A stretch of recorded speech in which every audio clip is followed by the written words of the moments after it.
What's up, everyone? Back for another beer review, and today I'm going to be reviewing a beer from the Kills Boro Brewing Company, and they're out of Staten Island, New York, and this is their Gimme Passion Fruit Guava.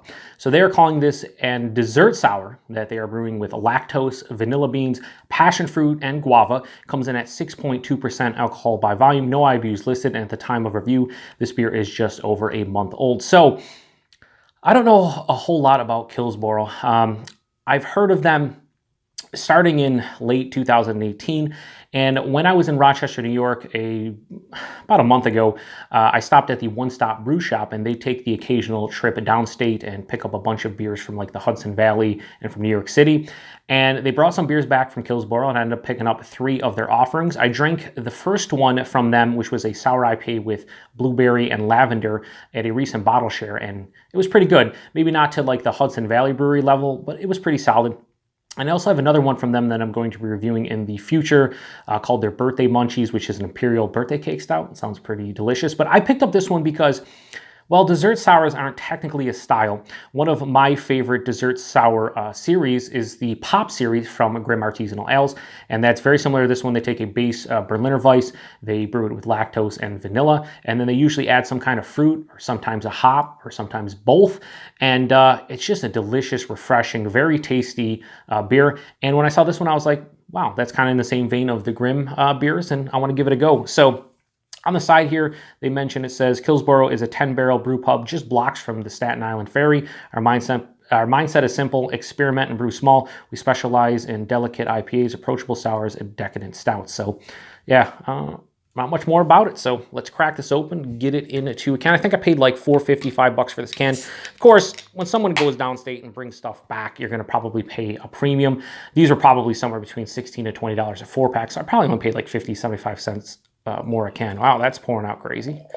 So I don't know how this is going to come off on camera, but as we speak, this has this really murky, dirty, like almost like creamy mango looking color. It is so turbid. I can't, wow, that's crazy. About a finger of a light tan, very light tan, like off-white light tan head, but that is just, that color is beautiful.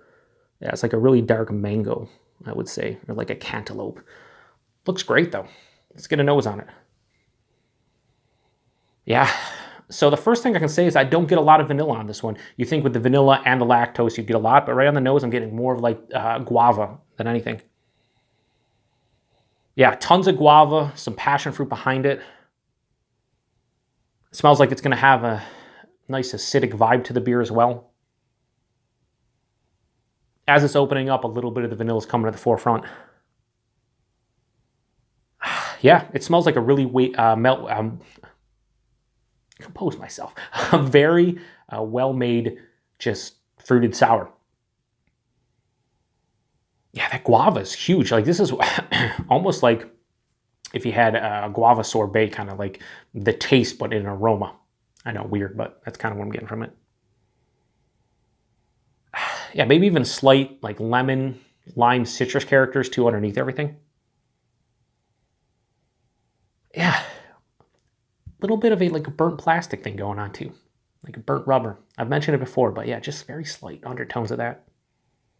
It smells pretty good. It smells like a fruit bomb. Not picking up a lot of the vanilla, which is kind of a disappointment on the nose because I would want this to be like they mentioned, a dessert sour. But anyway, let's get into it. Cheers.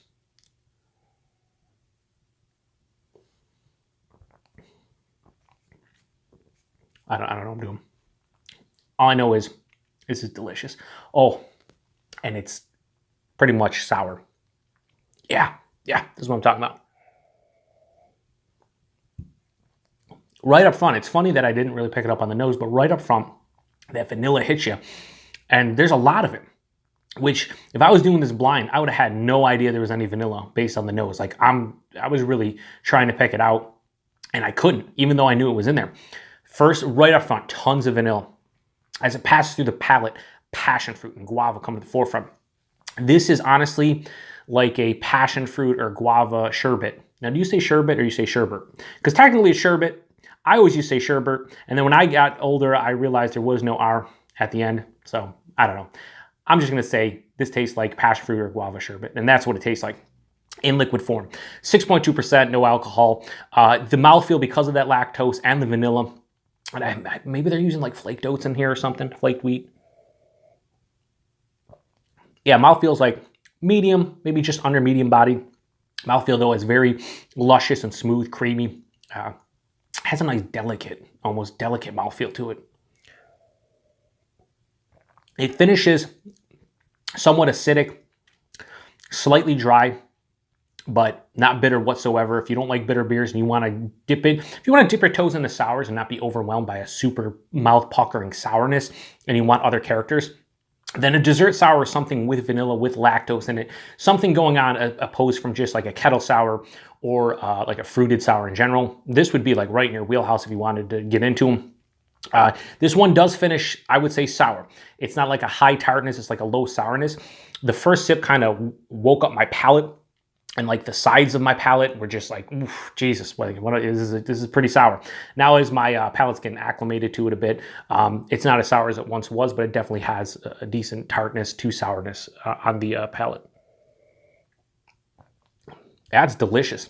This is right in the realm of those Grimm pop beers.